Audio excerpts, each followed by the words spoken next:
The Last Detention. It was late October, and the small town of Pendergrove buzzed with excitement for Halloween. Whitley High was no exception, as students swapped scary stories and urban legends. The most infamous was the tale of Room 13, a supposedly hidden basement room at the school where a student named Tommy Gilmore vanished during detention decades ago.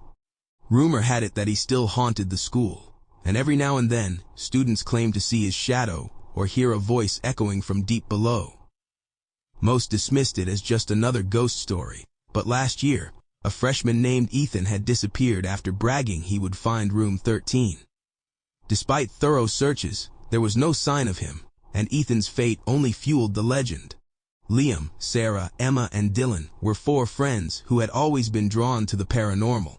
With the anniversary of Ethan's disappearance approaching, they found themselves discussing Room 13 in Sarah's basement.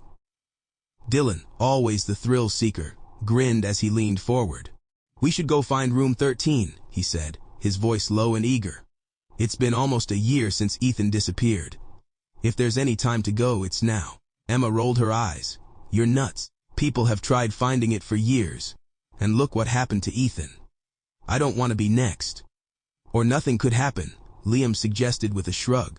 "He might have just run away, and everyone's overreacting. Besides, if there's any truth to the legend, don't you want to know? We could finally solve the mystery." "I'm in," Sarah said, breaking her silence. "But if we're going to do this, we need to make it a real ghost hunt." She grinned and added, "I've got a Ouija board we could bring." Emma groaned. "Oh great, because nothing bad ever happens when you use a Ouija board, right?" "Come on," Dylan urged. "It'll be fun. We'll do the Ouija thing. See if we can find anything in the old utility hall, and if not, at least we'll have a good story." After some more convincing, Emma finally agreed, albeit reluctantly. "Fine. But if anything feels off, I'm out," she warned. The night before Halloween, the four friends snuck onto the school grounds under the cover of darkness. The air was crisp, and a thick mist hung in the chilly October night, giving the place an eerie atmosphere.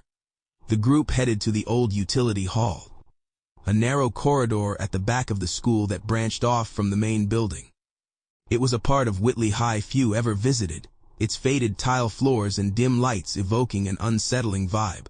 The hall ended at a door marked electrical. It looked ordinary, but according to the legend, this was the last known entry to the basement before it had been sealed off. Dylan reached for the doorknob and, to his surprise, found it unlocked. The door creaked open, revealing a narrow staircase leading downward. "I thought this was supposed to be sealed," Liam murmured, a nervous tremor in his voice. "Guess not," Sarah said, pulling out the Ouija board from her backpack. "Maybe it's fate." The stairs descended much farther than they had anticipated, winding deeper into the earth. At the bottom, they found themselves in a long, dimly lit corridor lined with old wooden doors.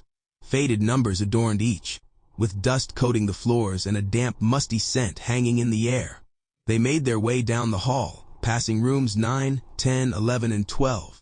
At the very end they found it, Room 13. The door was slightly ajar. Dylan pushed it open, revealing a large, empty room with desks covered in dust, a blackboard at the front, and a flickering fluorescent light overhead. The air was noticeably colder in the room, and as they stepped inside, a chill ran down Emma's spine. Sarah set the Ouija board on an old desk, and they gathered around, sitting in a circle. "Okay, here's how it works," she began, placing her fingers on the planchette. "We all need to touch this. Then we ask a question and wait for it to move." The others hesitated before following her lead.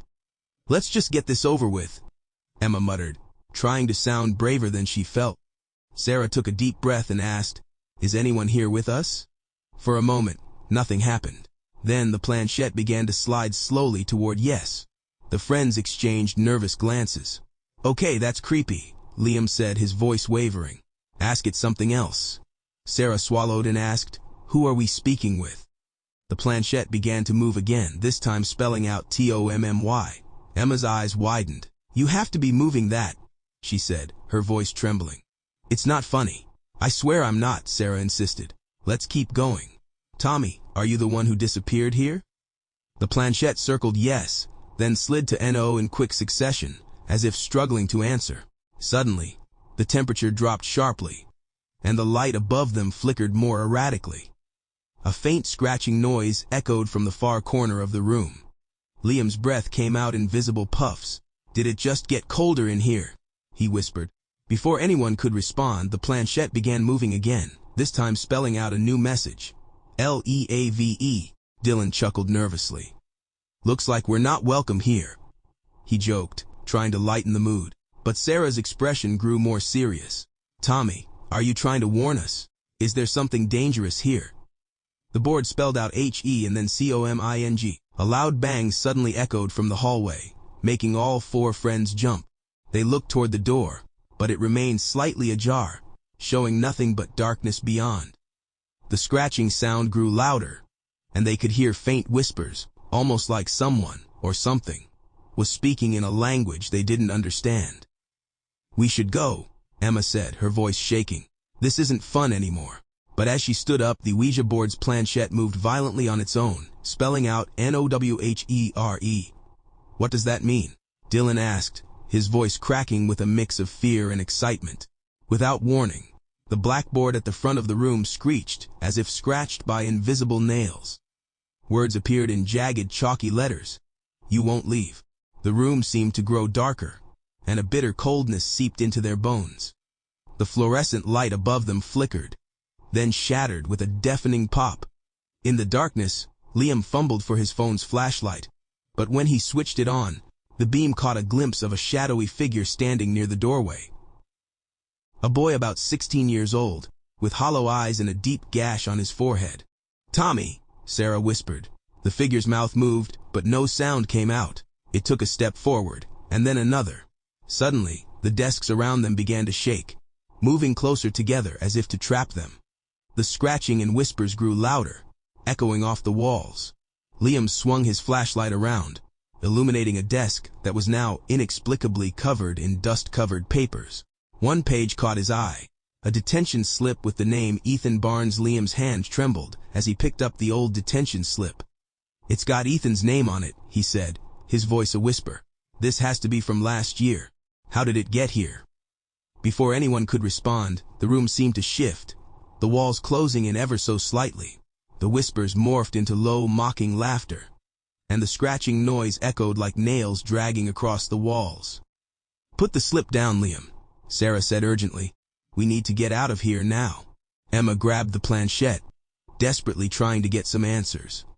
"Tommy, where is Ethan?" she asked, her voice cracking. The planchette jerked to life, spelling out DEAD. The friends stared in horror as the planchette kept moving. NOTALONE. The blackboard screeched again, and a new message appeared beneath the first. "He is one of us now." Dylan's phone buzzed in his pocket, startling him. He pulled it out and saw a new message from an unknown number. "Look behind you." His breath caught in his throat. He turned slowly, shining his phone's flashlight toward the back of the room. In the corner, crouched near the floor, was a figure, a gaunt, disheveled boy whose eyes were wide and vacant. His clothes were tattered, and his skin was a sickly, pale color. It was Ethan. "Ethan," Emma breathed. "Oh my God." He lifted his head slightly, but his eyes didn't seem to register them. His mouth moved wordlessly, and then with a sudden jerking motion, he pointed toward the blackboard. The chalk, as if moved by an unseen hand, began to scratch out a new message. "Join us." The temperature in the room dropped further, and the oppressive coldness pressed in on the group, almost suffocating in its intensity. Sarah's flashlight flickered and went out, leaving them in near darkness, with only the faint glow of their phone screens. "We need to leave," Emma shouted, her voice rising in panic. She rushed to the door, yanking on the handle, but it wouldn't budge. It was as if the door had fused with the frame. Dylan grabbed the Ouija board and threw it across the room, where it clattered against the wall. "Screw this," he yelled. "This isn't worth it." But as the board hit the ground, the sound of a deep guttural voice filled the room, low and malevolent, speaking just one word: "Stay." The desk slid across the floor, forming a barricade in front of the door. Emma's eyes darted toward the windows, but there were no windows in room 13, only solid, unbroken concrete walls. "Guys, help me move the desks," Dylan shouted, but as they tried to push them aside, it was like the desks had been anchored to the floor. The laughter around them grew louder, more distorted. Sarah's flashlight flickered back on, casting an eerie glow around the room. The figure of Tommy was now closer, standing directly behind Ethan. His eyes bore into them with a look of rage and sorrow, as if both pleading for release and demanding their compliance. "Why are you doing this?" Sarah cried out. "What do you want?" The planchette, lying on the ground, began to move by itself. The board spelled out a final message. "Freeus." Liam's mind raced, trying to understand what the spirits wanted. "They're trapped," he said. "Tommy and Ethan. They're stuck here, and they want us to." Before he could finish, the desks shifted again, pushing the friends closer together. The air around them grew heavier, and the scratching sounds turned into a violent pounding, as if something was trying to break through the walls. Suddenly, Sarah's phone buzzed with another message from the same unknown number. "The stairs." She turned to the others. "We need to get to the stairs. It's our only chance." They bolted for the door, throwing themselves against it with all their strength. The desks moved again, as if resisting their escape, but with one last desperate shove, the door burst open, and they stumbled back into the hallway. The corridor was dark, far darker than it had been when they entered. The cold air swirled around them, carrying faint whispers and laughter that seemed to come from everywhere at once. As they rushed toward the stairs, they saw shadows dancing along the walls, shapes that seemed to twist and writhe, as if trying to grab hold of them. They reached the stairwell and began to climb, but the steps felt longer, more winding than before. The air seemed to thicken, and the further they ascended, the more distorted the sounds around them became. Echoes of screams and murmurs that seemed to resonate from deep within the earth. Finally, they reached the top of the stairs and burst out into the utility hall. The familiar dim lights of Whitley High greeted them, and the oppressive coldness faded away as if it had never existed. For a moment, they just stood there, catching their breath and trying to process what had happened. But when they looked back down the corridor, the door to the utility hall was closed once more, and the stairway they had just climbed seemed to fade into darkness, as though it had never been there. There was no sign of room 13, no basement floor, no trace of the horrors they had just witnessed. Emma sank to the floor, trembling. Did we actually just see Ethan? Was that real?" "I don't know," Dylan said, his voice barely audible, "but I'm not going back down there." Sarah took one last look at the door before turning to the others. "We didn't free them," she whispered. "They're still there, and now they're waiting." The four friends left Whitley High that night, each one carrying the weight of what they had experienced. In the weeks that followed, whispers about Room 13 grew even louder among the students, with some claiming they saw strange shadows in the utility hall, or heard faint scratching sounds coming from the walls. Liam, Sarah, Dylan, and Emma never spoke about what happened that night, but each of them knew the truth, somewhere beneath the school. Room 13 still existed, and its dark secret remained. The spirits trapped there would continue to wait for the next group of curious students willing to tempt fate, and in the quiet halls of Whitley High, the laughter and whispers would begin again.